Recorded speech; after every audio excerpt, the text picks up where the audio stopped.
नमस्कार मंडळी, नवीन एका इंटरेस्टिंग व्हिडिओमध्ये तुमचं मनापासून स्वागत आहे। मित्रांनो, आज आपण महाराष्ट्रातील विधवा महिला तसेच अशा कुटुंबांसाठी अतिशय महत्त्वाची माहिती जाणून घेणार आहोत ज्या कुटुंबातील मुख्य कमावणारी व्यक्ती, मग ती महिला असो किंवा पुरुष, जर मयत झाली असेल तर अशा कुटुंबांना सरकारकडून आर्थिक मदत दिली जाते आणि ही मदत दिली जाते राष्ट्रीय कुटुंब लाभ योजना अंतर्गत, जी भारत सरकार आणि राज्य सरकार यांच्या माध्यमातून राबवली जाते। मित्रांनो, या योजनेअंतर्गत पात्र कुटुंबांना 20,000 रुपये इतकं अनुदान दिलं जातं आणि ही रक्कम थेट बँक खात्यात जमा होते। अनेक लोकांनी या योजनेबद्दल प्रश्न विचारले होते की अर्ज कसा करायचा, कोण पात्र आहे, कागदपत्रे कोणती लागतात, वय किती असावं, किती दिवसात अर्ज करायचा। त्यामुळे आजच्या या व्हिडिओमध्ये आपण एक पॉइंट सविस्तर आणि सोप्या भाषेत समजून घेणार आहोत, त्यामुळे व्हिडिओ शेवटपर्यंत नक्की बघा। सर्वप्रथम आपण पात्रतेबद्दल बोलूया, तर या योजनेचा लाभ घेण्यासाठी कुटुंबातील जी व्यक्ती मयत झाली आहे ती कुटुंबाची मुख्य कमावणारी असावी आणि त्या व्यक्तीचं वय 18 ते 59 वर्षांच्या दरम्यान असणं आवश्यक आहे। हे अतिशय महत्त्वाचं आहे कारण याच निकषावर तुमचा अर्ज स्वीकारला जातो किंवा रिजेक्ट होतो।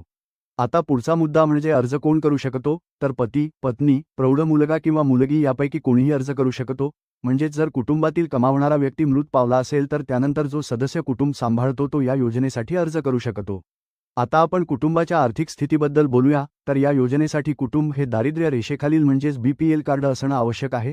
पण काही ठिकाणी जर BPL कार्ड नसेल तरी कमी उत्पन्नाचा दाखला असेल, साधारण 21,000 रुपयांपर्यंत वार्षिक उत्पन्न असेल, तरीही काही प्रकरणांमध्ये अर्ज स्वीकारला जातो। त्यामुळे ज्यांच्याकडे BPL कार्ड नाही त्यांनीही प्रयत्न करायला हरकत नाही।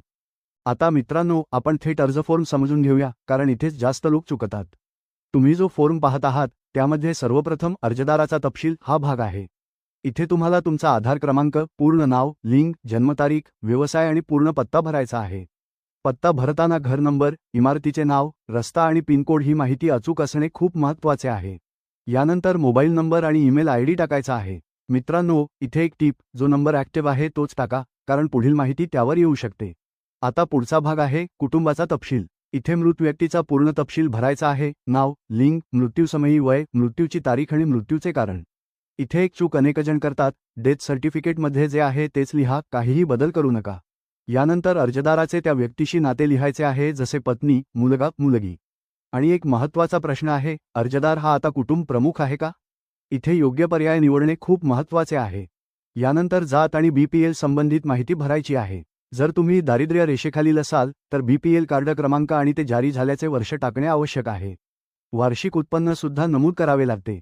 यानंतर एक सेक्शन आहे जिथे कुटुंबातील इतर सदस्यांची माहिती द्यावी लागते, नाव, वय आणि नाते। ही माहिती कंप्लीट असावी, नाहीतर अर्ज रिजेक्ट होऊ शकतो। आता आपण स्वघोषणापत्र बद्दल बोलूया। हा भाग खूप महत्त्वाचा आहे।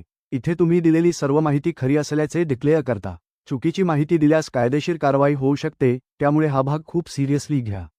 आता अर्ज कुठे करायचा हा खूप महत्त्वाचा प्रश्न आहे, तर तुम्ही तुमच्या स्थानिक ग्रामपंचायत, पंचायत समिती, नगरपंचायत, महानगरपालिका किंवा तहसील कार्यालय येथे जाऊन अर्ज करू शकता। या सर्व ठिकाणी हा फॉर्म उपलब्ध असतो आणि बहुतेक वेळा हा फॉर्म मोफत दिला जातो। आता आपण कागदपत्रांबद्दल बोलूया, तर अर्ज करताना मृत्यू दाखला, आधार कार्ड, BPL किंवा उत्पन्नाचा दाखला, बँक पासबुक, कुटुंबातील सदस्यांचे आधार कार्ड, तसेच मृत व्यक्ती कुटुंब प्रमुख असल्याचा दाखला जोडावा लागतो। काही वेळा हॉस्पिटलमध्ये मृत्यू झाला असेल तर हॉस्पिटलचे प्रमाणपत्र किंवा घरी मृत्यू झाला असेल तर स्थानिक अधिकारी जसे पोलीस पाटील किंवा सरपंच यांचा दाखला देखील आवश्यक असतो। आता अर्ज केल्यानंतर पैसे कधी मिळतात हा प्रश्न येतो, तर साधारणतः 2 ते 3 महिन्यांच्या आत सर्व कागदपत्रे योग्य असल्यास रक्कम तुमच्या खात्यात जमा होते। आणखी एक महत्त्वाचा मुद्दा म्हणजे अर्ज करण्याचा कालावधी, तर मृत्यू झाल्यानंतर 2 वर्षांच्या आत तुम्ही या योजनेसाठी अर्ज करू शकता। जर 2 वर्षांपेक्षा जास्त कालावधी झाला असेल तर अर्ज स्वीकारला जात नाही, त्यामुळे वेळेत अर्ज करणे खूप गरजेचं आहे।